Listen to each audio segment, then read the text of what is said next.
What do you think is the biggest institutional obstacle to women in leadership positions in the workplace?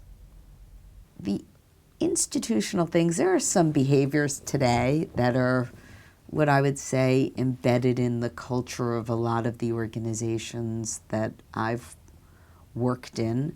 Thankfully, Vishali, I'm no longer the only woman in the room, okay? But I will tell you, for most of my career, I was the only woman in the room.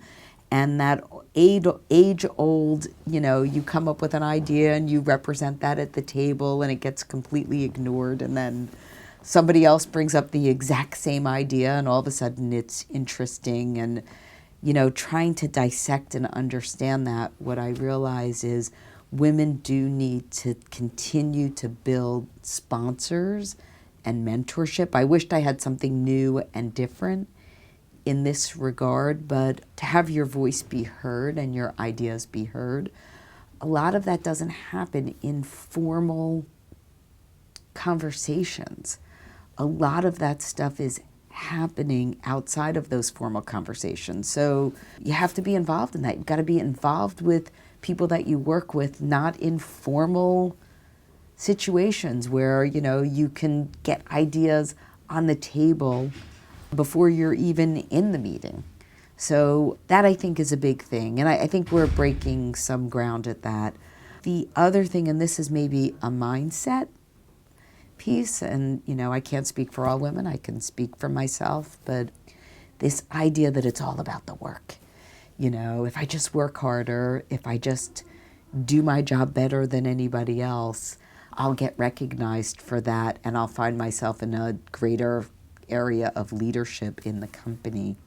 It's just not all about that.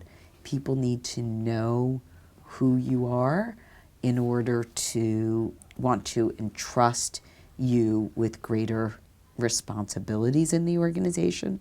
So if you spend all of your time working on the work and, again, not building relationships, and what I mean by building relationships is even just asking people, would you ever be willing to spend a little bit of time just to get to know my background more?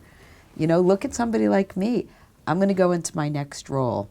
How many of those individuals are going to know that I started my own company, that I was a financial advisor, I was a financial analyst, that I, worked on mergers and acquisitions? How are they going to know that if I never spend time talking about that in a more casual setting? So that, to me, is a really important institutional aspect. We need to find more ways for women to be able to talk about all the interesting, things that they've done in their careers and just be more known.